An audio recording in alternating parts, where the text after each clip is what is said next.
Bonjour YouTube, j'espère que vous allez bien. Vous ne me connaissez sûrement pas car je fais mes débuts sur YouTube. Dans ma première vidéo, j'ai dit que j'allais faire plusieurs types de concepts, tels du gaming, des vlogs ou encore des lives. Bref, aujourd'hui je ne vais pas faire l'un de ces concepts. Aujourd'hui je vais vous raconter des faits flippants, des faits d'horreur, qui peut-être existent ou n'existent pas. Commençons sans plus tarder.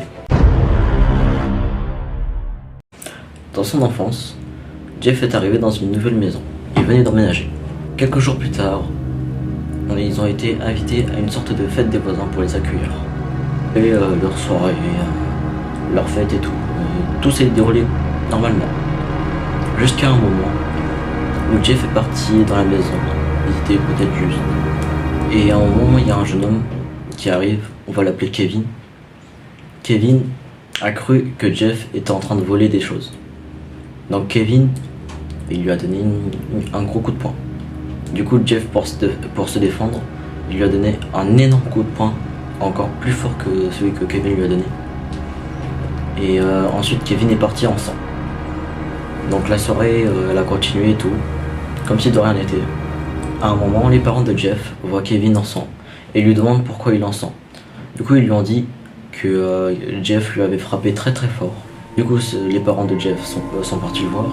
Ils ont dit pourquoi t'as fait ça et tout, on va avoir une mauvaise réputation maintenant. Et après ils sont rentrés chez eux et ils l'ont plié. Pendant la nuit, Jeff est parti dans la cuisine et il s'est rendu compte que après avoir frappé Kevin, il a remarqué que il se sentait beaucoup mieux en lui. Il était beaucoup plus soulagé qu'avant. Et du coup il prit un briquet pour se brûler les paupières, pour montrer qu'il ne pleurait plus jamais. Il a pris un couteau, il s'est coupé les joues pour montrer qu'il sourira toujours. Et après, dans sa tête, il s'est dit mon plus gros problème, c'est mes parents. Du coup, il a pris ce même couteau et il les a tués. Et c'est comme ça qu'il est devenu tueur. C'est la fin de cette histoire. J'espère qu'elle vous a plu. Donc c'est parti, on commence avec la deuxième histoire. Un soir, une femme est rentrée chez elle. Elle a vu son mari en train de la tromper avec une autre. La femme et son mari se disputa et la femme prit un couteau puis tua son mari. Ensuite, elle se fendut, elle se coupa les lèvres et tous les jours elle allait dehors avec un masque pour aller voir des jeunes hommes et leur dire « Est-ce que tu me trouves belle ?» Après, si le jeune homme répond oui, la femme elle enlève son masque et elle répète la phrase « Est-ce que tu me trouves belle ?»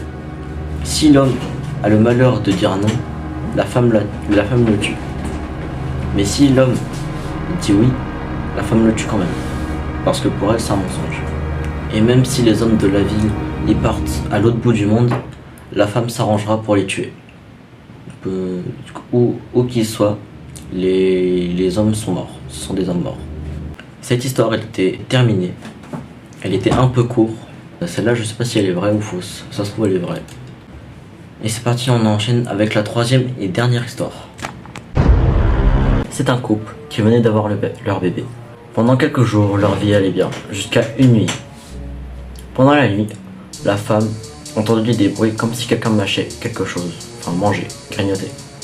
Ensuite, elle toucha le ventre de son bébé pour voir s'il allait bien et s'il respirait bien.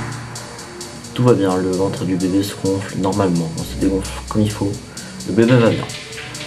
Elle voit la lumière dans la cuisine allumée et son mari lui dit « Désolé, j'avais une petite faim, j'ai grignoté et après je reviens ». Donc la femme se rendort et le mari est revenu. Ensuite, 30 minutes plus tard, elle entendit des bruits comme si quelqu'un buvait quelque chose. Donc elle mit la main sur le ventre de son bébé encore une fois et son bébé allait bien, il respirait bien et tout. Et encore une fois la lumière de la cuisine était allumée. Et son mari lui dit « Désolé, j'avais soif, j'ai bu juste un petit peu d'eau ». Donc la femme se rendormit et ensuite le matin arriva. Avec la lumière du jour, la chambre a été éclairée. Ensuite, elle toucha le ventre du bébé. Elle toucha le ventre du bébé pour voir s'il allait bien. Le bébé respirait bien. Ensuite, elle s'est levée et a vu qu'il y avait plusieurs taches de sang sur le lit.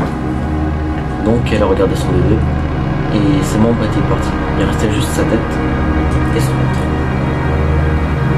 En fait, pendant la nuit, le mari a mangé ses membres et il a aussi bu son sang. Et c'est pour ça que le bébé n'a plus de membres. J'espère que ces histoires vous auront plu. Si c'est le cas, lâchez un pouce bleu. Merci d'avoir regardé la vidéo. On se reverra dans une prochaine vidéo. Sur ce, au revoir tout le monde.